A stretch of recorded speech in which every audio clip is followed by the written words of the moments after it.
आपने वैसे तो सुना होगा कि फलानी कंपनी आ जाए और अपना वो वाला मॉडल लॉन्च कर दे तो होंडा की छुट्टी। बड़ा सुना होगा, मुझसे भी सुना होगा, आपने दीगर जो चैनल्स हैं उस पे भी सुना होगा। लेकिन आज जिस बीस्ट के बारे में बात कर रहे हैं, बीस्ट कह भी सकते हैं, बीस्ट नहीं भी कह सकते, क्योंकि 125 सीसी कैटेगरी का मोटरसाइकिल है। लेकिन मुद्दे की बात यह है कि जब ये आ गया तो लिटरली शटर डाउन हो जाएगा तमाम कंपनीज का, ठीक है, यामाहा को छोड़ के, क्योंकि यामाहा का ही बाइक है ये। कौन कौन से बाइक खतरे में है? होंडा CG 125, यामाहा का अपना YBR G और YBR, और सुजुकी ने जो अपना नया बाइक लॉन्च किया अभी GSX 125, सारे के सारे खतरे में पड़ जाएंगे। कौन सा बाइक है, जानते हैं इस बाइक के बारे में।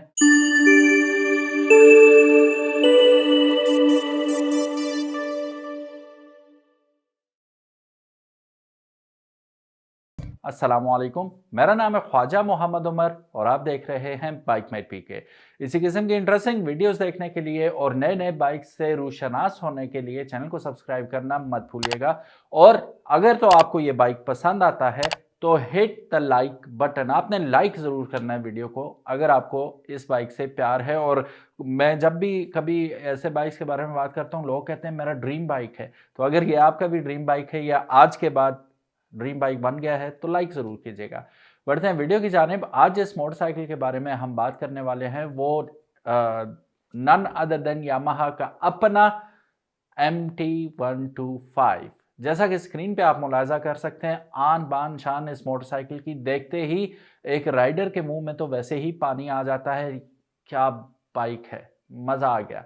तो सोचें चला के कैसा फन मज़ा आएगा। मज़े की बात यह है कि अगर हम इसकी हॉर्स पावर की बात करें तो फ्लैट बिल्कुल सारी कंपनियां, कोई इसके करीब भी नहीं आ सकता। उसका रीज़न ये है कि कावासाकी GTO 125 के बाद, जो कि 17 हॉर्स पावर प्रोड्यूस करता था, उसके बाद शायद ये पहला मोटरसाइकिल है 125 सीसी कैटेगरी में जो कि तकरीबन 15 हॉर्स पावर प्रोड्यूस करता है।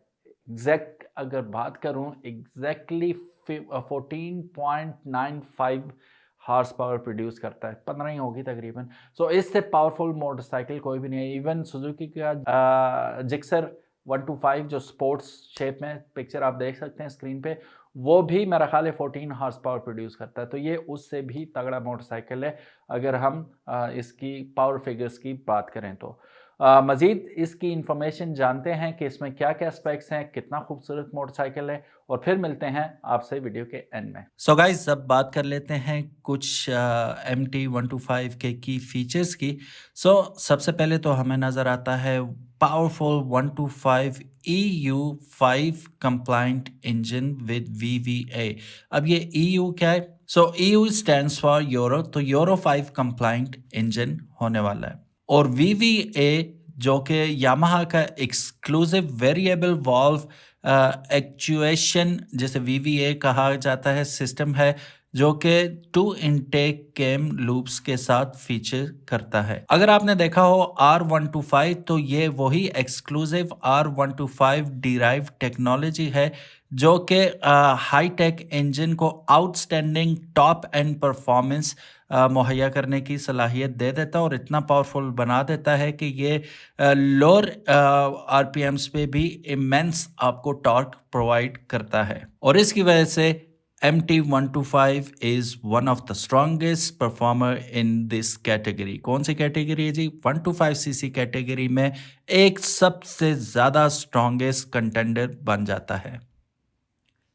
मॉडर्न और एग्रेसिव बॉडी डिज़ाइन आप देख सकते हैं। एथलेटिक बॉडी वर्क जो इसको दिया गया है उसकी वजह से डायनामिक लुक्स इसकी जो बन गई हैं, जो कि स्ट्रांगली इन्फ्लुएंस्ड करती हैं by the larger capacity MT models के साथ। बिल्कुल आपको इसी तरह लगता है कि जो बड़ी कैटेगरी के MT मोटरसाइकिल हैं उन्हीं से इंस्पायर हो के इसकी शेप बनाई गई है, जो कि 125cc कैटेगरी में पहले नहीं देखा गया कि इतना खूबसूरत 125 बनाया गया हो। जो कि अब जैसे R1 मोटरसाइकिल आप देखें यामाहा का, उसी तरह डिज़ाइन आपको R6 में मिल जाता है, सिर्फ इंजन्स का फ़र्क होता है। तो इसमें भी उसी तरह आपको लुक्स बड़े बाइक वाली और इंजन छोटा दिया गया है, जिसकी वजह से आप कम्यूट आसानी से कर पाएंगे और with grace with head turners, with road presence and everything. So किस्सा मुख्तसर ये है कि बड़े बाइक के मजे आपको छोटे बाइक में मिल जाएंगे with less money spent on it. Yamaha फरमाता है कि इसका एग्रेसिव स्टैंस जो है और इसकी डायनेमिक राइडिंग पोजीशन जो है ये आपको मजबूर करेगी कि लंबे सफरों पे निकलें और इसकी राइड को एंजॉय करें। अब अगर फ्रंट से आप इसकी लुक देखते हैं तो बोल्ड ट्विन आई फेस आपको नजर आता है। कोई भी लाइट वेट मोटरसाइकिल जो है इसके करीब भी नहीं आता। जो इसकी स्ट्रीट प्रेजेंस है वो किसी में भी आपको किसी मोटरसाइकिल में किसी कंपनी के मोटरसाइकिल में नजर नहीं आती। इसका एग्रेसिव फेस जो है वो फीचर करता है एक मेनेसिंग ट्विन आई पोजीशन लाइट्स जो कि प्रोजेक्टर्स के साथ आती हैं और इस किस्म की खूबसूरत फेस जो है वो किसी भी मोटरसाइकिल में किसी भी कंपनी के मोटरसाइकिल में आपको नज़र नहीं आता। इसकी जो ultra compact single LED headlight है वो आपको एक बेहतरीन बीम फराहम करती है जिसकी वजह से आप खूबसूरती से बड़े आसानी से देख भी सकते हैं और आपकी ये जो लाइट ऑन होगी तो लोग भी आपको मुड़ मुड़ के देखेंगे, क्या बात है यार, क्या इसकी रोड प्रेजेंस है और क्या इसकी लाइट है। ऐसी लाइट आपको दीगर किसी मोटरसाइकिल में देखने को नहीं मिलेगी। एक और मजे की बात फीचर्स की अगर बात करें तो इसमें असिस्ट एंड स्लिपर क्लच आपको देखने को मिल जाता है। अब अगर हम यामाहा की सुने तो वो कहते हैं कि MT125 का जो इंजन है it is equipped with an assist and slipper जिसे A&S क्लच सिस्टम कहते हैं जिसकी वजह से ये सुपर लाइट फीलिंग देता है लीवर को। जब आप लीवर प्रेस करते हैं आपको पता ही नहीं चलता। वो वायर वाला जो होता है ना कि एक सिरे से लीवर के साथ वायर बंधी हुई है दूसरा जाके इंजन में, वो वाला सीन ही नहीं लगता। तो बड़ा लाइट हो जाता है इसका टोटल एक्सपीरियंस जिस वक्त आप गियर चेंज करने लगते हैं और इसकी वजह से मतलब it requires less physical input from the rider. तो आप राइड पे ध्यान देते हैं और उसको एंजॉय करते हैं। इसका अगर आप फ़ायदा पूछें A&S क्लच का क्या फ़ायदा है तो A&S क्लच जो है वो डाउन शिफ्ट को इवन स्मूदर बना देता है जिसकी वजह से रेयर व्हील का जो लॉकअप्स हैं वो ख़त्म हो जाते हैं और आपको अपनी राइड और अपनी बाइक दोनों पे बेहतरीन कंट्रोल हासिल हो जाता है। Sporty delta box frame and aluminium swing arm इसमें आपको देखने को मिलता है और फिर अगेन हम बात करें तो ये वही डेल्टा बॉक्स फ्रेम है जो कि R125 में ऑलरेडी यूज़ हो रही है। इसका फ़ायदा क्या है? इसका फ़ायदा ये है कि ये आपको बहुत ही light and sporty handling as well as impressive comfort at higher speeds फराहम करती है। आपको मतलब पता ही नहीं चलता। एक तो आपको बहुत ही ज़्यादा मनूवर करते वक्त लीन करते वक्त बहुत ज़्यादा लाइट वेट फील होता है और साथ ही साथ जिस वक्त आप टॉप स्पीड्स पे होंगे तो एक कंफर्टेबल एहसास आपको होगा कि भाई बाइक मैं बाइक को चला रहा हूँ, बाइक मुझे नहीं चला रहा। तो ये बहुत ज़बरदस्त एहसास होता है। फ्रंट फोक्स की बात करें तो high specification 41 mm upside down focus इसमें यूज़ किए गए हैं फ्रंट पे। प्रीमियम क्वालिटी के ये आपको फ्रंट फोक्स मिल जाते हैं जिसकी वजह से आपकी हैंडलिंग एंड लीनिंग उसमें बहुत ज़्यादा कॉन्फिडेंस आ जाता है आप में और आप इजीली इसको मनूवर अराउंड कर पाते हैं। कंडीशन जिस किस्म की भी हो बाइक आपके कंट्रोल में रहता है। अगर ट्रैवल की बात करें तो तकरीबन 130 mm का स्मूथ ट्रैवल आपको इसमें देखने को मिलता है सस्पेंशन में। अब बात कर लेते हैं इसके रियर व्हील की जो कि एक हाईलाइट है इस मोटरसाइकिल की।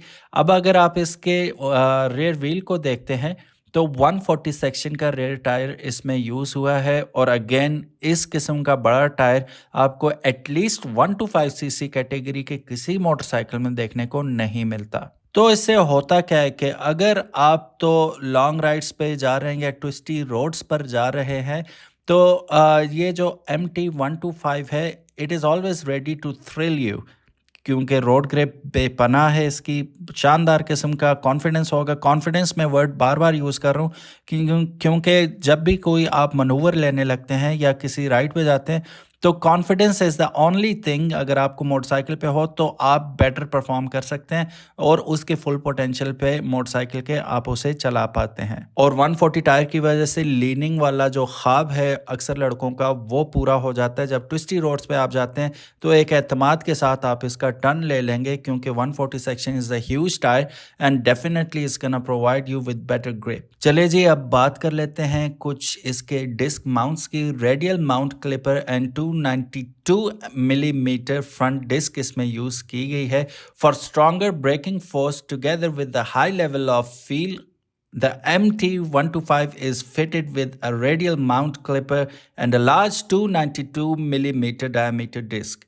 ये जो क्लास लीडिंग सेटअप है ये आपको accurate finger tip control lower speeds पे भी प्रोवाइड करता है, together with outstanding braking performance at higher speeds. अब इसके इंस्ट्रूमेंट पैनल की बात कर लेते हैं तो बड़ा ही सोफिस्टिकेटेड नेगेटिव LCD इंस्ट्रूमेंट इसमें क्लस्टर दिया गया है आपको, जो कि stylish and easy to read negative LCD meter panel के साथ आता है। The multi-function display includes a complete range of information to easily monitor your ride. चलिए जी, फीचर्स तो हमने बहुत ज़्यादा देख लिया, जल्दी बात करते हैं इसकी स्पेसिफिकेशन की। अगर इंजन टाइप की हम बात करें तो Euro 5 4 stroke liquid cooled single overhead cam shaft single cylinder इसमें यूज हुआ है। डिस्प्लेसमेंट की बात करें तो 124 सीसी कैटेगरी का ये मोटरसाइकिल है, जिसका बोर 52.0 और स्ट्रोक 58.6 मिलीमीटर है। मैक्सिमम पावर जो ये प्रोड्यूस करता है वो तकरीबन 14.95 हॉर्स पावर है। किलोवाट्स में बात करें तो 11.0 किलोवाट प्रोड्यूस करता है। मैक्सिमम टॉर्क जो ये प्रोड्यूस करता है 11.5 न्यूटन मीटर टॉर्क 8000 आरपीएम पे ये प्रोड्यूस करता है। स्टार्टिंग सिस्टम की बात करें तो यहाँ शायद थोड़ी सी पाकिस्तानी अवाम को मायूसी हो कि इसमें किक स्टार्ट नहीं आता, it only comes with electric start. Transmission system की बात करें तो constant mesh 6 speed reverse shift इसमें ट्रांसमिशन यूज की गई है। अगर इसकी फ्यूल कंजम्पशन की बात करें तो कंपनी क्लेम करती है कि ये तकरीबन आपको 42 से 45 किलोमीटर टू अ लीटर देने की सलाहियत रखता है। और ऑफ कोर्स ये जो है कार्बोरेटर बेस्ड नहीं है, this is an EFI motorcycle.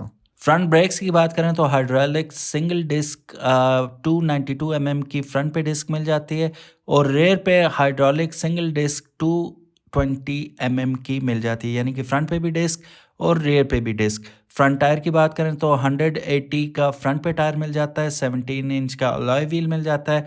Rare पे 140/70 का हमें टायर मिल जाता है और 17 इंच का रिम मिल जाता है। फ्रंट सस्पेंशन सिस्टम की ऑलरेडी हम बात कर चुके हैं। अपसाइड डाउन टेलीस्कोपिक फोक्स हमें फ्रंट पे मिल जाते हैं जो कि तकरीबन 41 mm के होते हैं।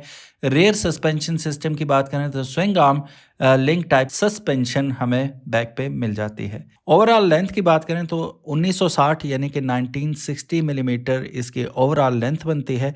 ओवरऑल विड्थ की बात करें कितना चौड़ा है ये, तो 800 मिलीमीटर चौड़ा बन जाता है। ओवरऑल हाइट की बात करें तो 1.065 मिलीमीटर ओवरऑल हाइट है इसकी। सीट हाइट अलबत्ता 810 मिलीमीटर बन जाती है। व्हील बेस की बात करें तो 1.325 यानी कि 1325 मिलीमीटर इसकी व्हील बेस बन जाती है। ग्राउंड क्लियरेंस 160 मिलीमीटर है। अब आप लोग सोच रहे होंगे यार वज़न कितना है इसका, तो वज़न के हिसाब से ये आपको सबसे भारी 125 लगेगा। तकरीबन 142 kg इसका वज़न बन जाता है, जो इसे one of the most heaviest motorcycle इस कैटेगरी में बना देता है। फ्यूल टैंक कैपेसिटी की बात करें तो तकरीबन 11 लीटर तक फ्यूल स्टोर कर सकते हैं और 1.05 लीटर इसका फ्यूल रिजर्व आपको फ्यूल टैंक में मिल जाता है। सो गाइज, ये थी आज की खूबसूरत किस्म की MT125। अब आप लोगों ने कोई वो इमेजिनेशन से काम नहीं लेना। एक मोटरसाइकिल ऑलरेडी GSX 125 लॉन्च हुआ है यहाँ पे, तो आप प्राइस देख चुके हैं। इसकी भी उसके करीब करीब ही होनी चाहिए 125 की, अगर तो लॉन्च की जाती है पाकिस्तान। सो अगर आप ऑनलाइन भी देखते हैं तो even in India I don't think so online इस वक्त उसकी कोई प्राइस मेंशन की गई है, लेकिन व्हाट डू यू थिंक? कहाँ तक ये ब्रैकेट होगा पाकिस्तान में, किस प्राइस ब्रैकेट में होगी, तो ये आपका गो टू मोटरसाइकिल बन जाएगा और you will straight go to this motorcycles company जो कि यामाहा है, पैसे रखेंगे और कहेंगे यार बुकिंग पे तो बुक कर दो, नहीं तो अभी अभी हमें दे दो। मुझे यकीन है काफ़ी सारे ऐसे लोग होंगे जो 10-20 हज़ार 30 हज़ार ओन दे के भी ये ख़रीद लेंगे, इतना खूबसूरत मोटरसाइकिल है। पर्सनली मुझे तो बड़ा पसंद आया। So, what do you think about this video and the motorcycle? Do let me know in the comment box. Comment box हाजिर है, भर दें अपनी जो भी आपकी इस बाइक के बारे में आ रहा है उससे। चैनल को सब्सक्राइब करना मत भूलिएगा। अपना ख्याल रखिएगा। अल्लाह हाफिज़। मिलते हैं किसी नेक्स्ट वीडियो में। तब तक अस्सलामु अलैकुम।